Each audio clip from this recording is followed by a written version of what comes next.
नमस्कार सभी साथियों को स्वागत करता हूं सभी का इस यूट्यूब चैनल पर जिसका नाम है स्टडी विद पीएन लोधा। साथियों, आज हम रीट 2022 हेतु और उसके बाद में जो मुख्य एग्ज़ाम होगा सेकंड पेपर के लिए भी यहां पर हिंदी व्याकरण और शिक्षण विधियों के महत्वपूर्ण प्रश्नों का अध्ययन करने वाले हैं। देखिएगा, 10वां टेस्ट है ये हिंदी का। यहाँ से आपको तैयारी किस प्रकार से करनी है वो चीज़ भी इस वीडियो के माध्यम से मैं आपको बताने वाला हूँ। तो चलिए वीडियो को शुरू करते हैं। देखिएगा, पहला क्वेश्चन देखेंगे और यहीं पर मैं आपको बताने वाला हूँ कि किस प्रकार से आपकी चीज़ें रहने वाली है। दोनों लेवल के लिए है ये, ठीक है। कौन से शब्द की अशुद्ध वर्तनी है? प्रादुर्भाव, कवियत्री, कवियत्री और आकलन। तो देखिएगा, आकलन तो पूर्ण रूप से शुद्ध है, प्रादुर्भाव भी बिल्कुल शुद्ध है। अब एक होता है कवियत्री और एक होता है कवियत्री। तो इन दोनों में से आपको ये देखना है कि कौन सा शुद्ध है और कौन सा अशुद्ध है। आपका आंसर क्या है? अशुद्ध वर्तनी वाला। तो साथियों, कवियत्री नहीं होता है बल्कि शुद्ध शब्द होता है कवियत्री। तो अर्थात यहाँ पर ये वाला विकल्प जो है ये वर्तनी की दृष्टि से अशुद्ध है। तो तीसरा विकल्प पहले प्रश्न में सही रहेगा। अब यहाँ देखिएगा, जो सेकंड पेपर होगा हिंदी वालों के लिए जो लेवल 2 से है, लेवल 2 से है और जिनके सब्जेक्ट हिंदी है, तो उनके लिए तो ये चीज़ें काफ़ी ज़्यादा काम की है। ये ऐसी ही चीज़ें आपके सेकंड पेपर में आएगी और फर्स्ट पेपर में तो जिनके हिंदी सब्जेक्ट हिंदी लैंग्वेज है उनके भी आएगी। रीट लेवल 1 के लिए और रीट लेवल 2 के लिए तो ये कन्फर्म रूप से उपयोगी है साथियों। लेवल 1 हो या लेवल 2 हो, रीट के लिए भी कन्फर्म रूप से उपयोगी है। साथ में जो पात्रता के बाद में जो एग्ज़ाम होगा दोनों लेवल के लिए, सभी के लिए यूँ मानो हिंदी तो कंपलसरी होती है, हिंदी, ठीक है। तो यहाँ पर आप इस वीडियो को जरूर देखिएगा, इससे आपके फर्स्ट पेपर की भी तैयारी होगी और सेकंड पेपर की भी तैयारी होगी साथियों, ठीक है। जैसे साइकोलॉजी के वीडियो है उसमें फर्स्ट पेपर सभी के साइकोलॉजी आएगी, सेकंड पेपर में भी सभी के साइकोलॉजी आएगी। जैसे शिक्षण विधियाँ हैं, टीचिंग मेथड है, उसमें भी सभी के शिक्षण विधियाँ भी आएगी और सभी के फर्स्ट पेपर में भी आएगी, सेकंड पेपर में भी आएगी शिक्षण विधियाँ। साथ में राजस्थान जीके की जो क्लास स्टार्ट कर रहे हैं तो उसमें भी फर्स्ट पेपर में लगभग जो फर्स्ट लेवल वाले उनके कम आती है, फर्स्ट पेपर में भी सेकंड लेवल वालों के तो आएगी और सेकंड पेपर में तो दोनों के आएगी, चाहे वो फर्स्ट लेवल का हो या सेकंड लेवल का हो। सभी के राजस्थान जीके कंपलसरी आनी है। तो राजस्थान जीके की जो क्लास चला रहे हैं अभी 1-2 दिन में क्लास आ जाएगी, उसको जरूर अटेंड करिएगा। स्पेशल क्लास से शुरू करेंगे। तो चलिए दूसरा प्रश्न देखते हैं। प्रश्न नंबर 2, हिंदी में आगत व्यंजन है च, फ, व और श्रेय। तो साथियों, आगत व्यंजनों की बात करें तो च, व और श्रेय। यहाँ पर श्रेय तो संयुक्त व्यंजन है। कैसा है? संयुक्ताक्षर इसको हम कहते हैं, न कि आगत। और जो च है व है इसको आगत व्यंजनों में शामिल नहीं किया जाता है, बल्कि जो फ है इसको आगत व्यंजन के अंतर्गत रखा जाता है। तो दूसरा विकल्प आपका बिल्कुल सही है प्रश्न नंबर 2 में। नेक्स्ट प्रश्न नंबर 3 पे आते हैं। देखो, फ क्या है? एक आगत व्यंजन माना जाता है। प्रश्न नंबर 3 है, दाता शब्द का स्त्रीलिंग होगा दाती, दात्री, दात्री और दारती। तो देखो, दाता एक पुल्लिंग शब्द है। कैसा शब्द है? दाता एक पुल्लिंग शब्द है साथियों। और अगर हम इसका स्त्रीलिंग बनाए तो दाता का होता है दात्री। क्या होता है? दात्री।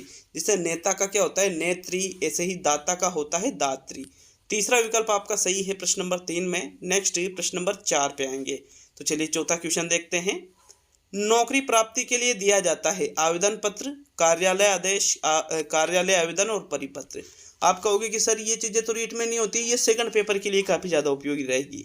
देखो, नौकरी प्राप्ति के लिए क्या दिया जाता है? कार्यालय आदेश नहीं दिया जाता है, न ही कार्यालय आवेदन दिया जाता है, न ही परिपत्र दिया जाता है, बल्कि आवेदन पत्र दिया जाता है। जैसे अभी आप फॉर्म भर रहे हो ना 3rd ग्रेड के, तो वो क्या है? नौकरी प्राप्ति के लिए एक आवेदन कर रहे हो आप। प्रथम विकल्प आपका सही है प्रश्न नंबर 4 में। नेक्स्ट प्रश्न नंबर 5 पे आएंगे। तो 5वां प्रश्न, कालीबाई बहादुर लड़की है, वाक्य में विशेषण है। कालीबाई बहादुर लड़की थी। देखो, कालीबाई, यहाँ पर कालीबाई तो क्या है? एक उद्देश्य मतलब करता है। और बहादुर, बहादुर क्या है? यहाँ पर एक विशेषण है साथियों। तो इस वाक्य में विशेषण क्या है? बहादुर शब्द एक विशेषण है। दूसरा विकल्प 5वें प्रश्न में सही है। नेक्स्ट बढ़ेंगे प्रश्न नंबर 6 की ओर। तो चलिए 6ठा प्रश्न देख लेते हैं। सदानंद का संधि विच्छेद होगा सत प्लस आनंद, सद प्लस नंद, सदा प्लस आनंद और सदा प्लस नंद। तो देखो, सदानंद में यहाँ पर कौन सी संधि है? सबसे पहले आपको ये पता होना चाहिए, इसमें व्यंजन संधि है। और इसका जब हम संधि विच्छेद करते हैं साथियों तो इसका संधि विच्छेद क्या होगा?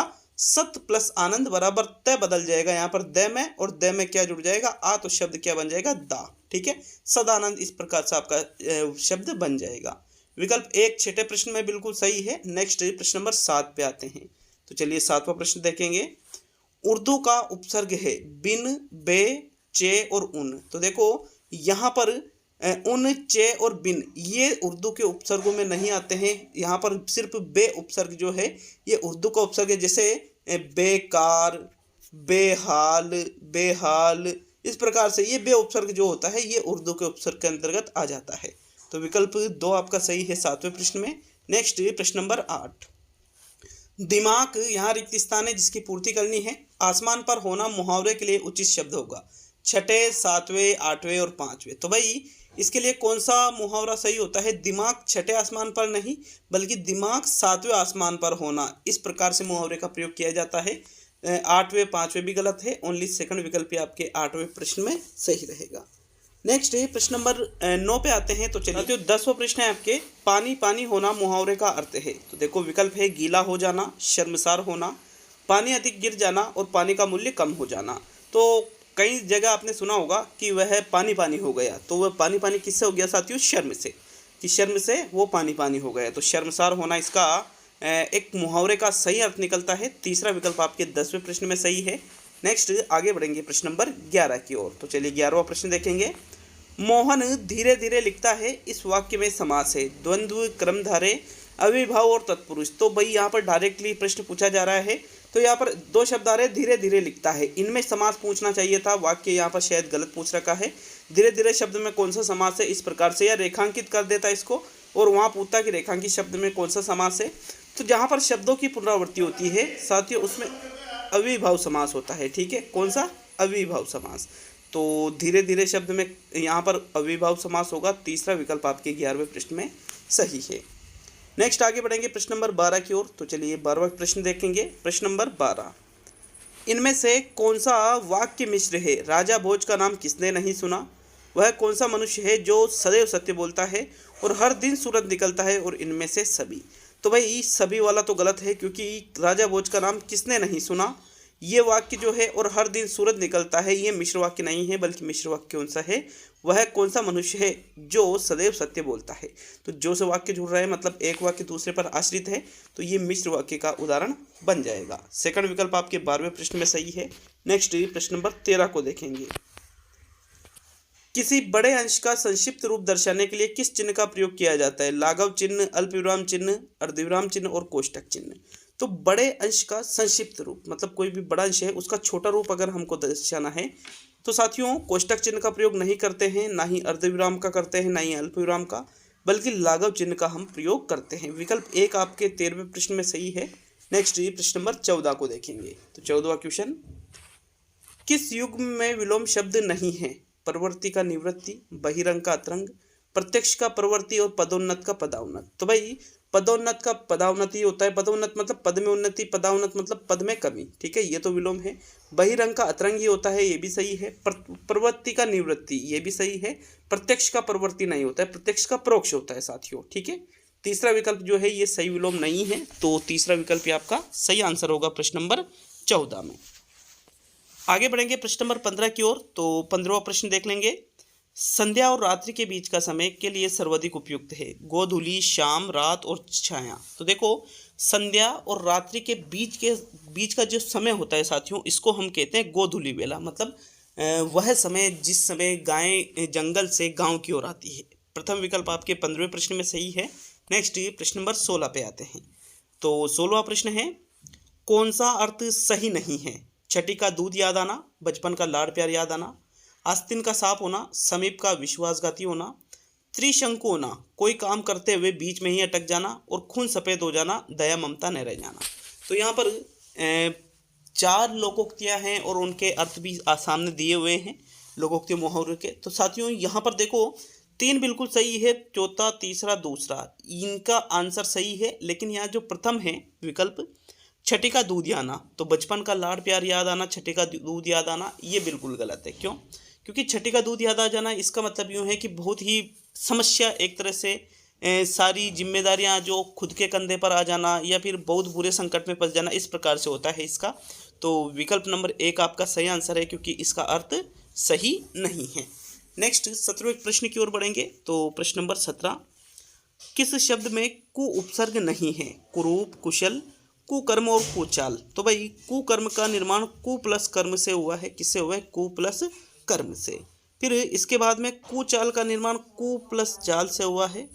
फिर इसके बाद में कुरूप का निर्माण कु प्लस रूप से हुआ है। लेकिन कुशल, तो कुशल में मूल शब्द है कुश। क्या है साथियों? कुश मूल शब्द है और ले यहाँ पर प्रत्यय है। ठीक है, तो इस प्रकार दूसरा विकल्प आपका प्रश्न नंबर 17 में सही है। नेक्स्ट प्रश्न नंबर 18 पे आएंगे। तो चलिए प्रश्न नंबर 18 पे आते हैं। 18वां प्रश्न देख लेते हैं। क्या है आपसे 18वां प्रश्न? हिंदी में संधि विच्छेद हेतु उत्तम शिक्षण विधि है? अनुवाद विधि, भाषा शिक्षण विधि, आगमन निगमन विधि और वाद विवाद विधि। तो संधि विच्छेद यदि हमें बच्चों को सिखाना है तो इसके लिए सबसे बेस्ट विधि आपसे पूछ रहा है। साथियों अनुवाद विधि से तो संधि विच्छेद सिखा ही नहीं सकते, वाद विवाद से भी नहीं, भाषा शिक्षण से भी नहीं, बल्कि आगमन निगमन विधि का प्रयोग करके हम बच्चों को संधि विच्छेद आसानी से सिखा सकते हैं। कैसे? क्योंकि आगमन विधि का पहले प्रयोग करेंगे जिसमें हम उदाहरण के माध्यम से जो नियम है उसको निकलवाएंगे। फिर निगमन विधि के माध्यम से जो नियम निकलवाएं उसके आधार पर उदाहरणों के द्वारा उस चीज़ को हम हल करेंगे। तो तीसरा विकल्प ही बेस्ट आंसर रहेगा प्रश्न नंबर 18 में। नेक्स्ट प्रश्न नंबर 19 पे आएंगे। तो 19वां प्रश्न है, श्रुत लेखन विधि का उद्देश्य नहीं है? एकाग्रता का विकास करना, लेखन गति का विकास करना, शुद्ध व स्पष्ट लेखन का विकास करना और वाचन गति का विकास करना। तो श्रुत लेखन विधि होती क्या है? सुनकर के लिखना, जिसमें सुनकर के लिखा जाता है वो होता है श्रुत लेखन विधि। इसमें एकाग्रता का भी विकास होता है, लेखन गति का भी विकास होता है, शुद्ध और स्पष्ट लेखन गति का भी विकास होता है, लेकिन वाचन गति का विकास नहीं होता है, क्योंकि इसमें लिखा जाता है न कि वाचन किया जाता है। तो चौथा विकल्प जो है ये श्रुत लेखन विधि के उद्देश्यों में नहीं आएगा। चौथा विकल्प आपका आंसर होगा 19वें प्रश्न में। नेक्स्ट प्रश्न नंबर 20, भाषा शिक्षण में आत्मीकरण की संकल्पना के जन्मदाता है? हर्बर्ट, डीवी, गेस्टाल्टवादी और मोटिसन। तो साथियों यहाँ पर इस प्रश्न का जो सही उत्तर है, आत्मीकरण की संकल्पना के जन्मदाता भाषा शिक्षण में मोटिसन को माना जाता है। सेकंड विकल्प आपके 20वें प्रश्न में सही है। नेक्स्ट प्रश्न नंबर 21 को देखेंगे। 21वां प्रश्न पूछ रहा है आपके, अनुकरण वाचन के भेद है? 4 भेद है, 2 भेद है, 5 भेद है और 3 भेद है। तो भाई अनुकरण वाचन के कितने भेद होते हैं बताना है आपको। प्रश्न नंबर 21 का सही उत्तर, इसका जो सही उत्तर रहेगा, अनुकरण वाचन के 2 भेद माने जाते हैं। कौन कौन से? एक तो व्यक्तिवाचक अनुकरण वाचक, एक सामूहिक अनुकरण वाचन। ठीक है, तो इस प्रकार आपके दूसरा विकल्प ही सही रहेगा प्रश्न नंबर 21 में। नेक्स्ट प्रश्न नंबर 22 पे आएंगे। 22वां प्रश्न। 22वां प्रश्न है, भाषा द्वारा अभिव्यक्त किए जा सकते हैं विचार, संदेश दोनों और कोई नहीं। तो देखो, भाषा के माध्यम से आप अपने विचारों को भी व्यक्त कर सकते हो, संदेश भी व्यक्त कर सकते हो। मतलब यहाँ पर दोनों वाला जो विकल्प है यही आपका सही आंसर होगा। भाषा के द्वारा विचार और संदेश दोनों को व्यक्त किया जा सकता है। तो थर्ड विकल्प आपके 22वें प्रश्न में सही है। नेक्स्ट प्रश्न नंबर 23 को देखेंगे। 23वां प्रश्न है, सूक्ष्म शिक्षण चक्र की अवधि है 42 मिनट, 28 मिनट, 36 मिनट और 30 मिनट। तो नॉर्मली प्रश्न पूछा जाए जबकि भाई माइक्रो टीचिंग का टाइम कितना होता है या सूक्ष्म शिक्षण की अवधि कितनी होती है, तो साथियों सूक्ष्म शिक्षण चक्र की अवधि मानी जाती है 36 मिनट। कितने मिनट? 36 मिनट।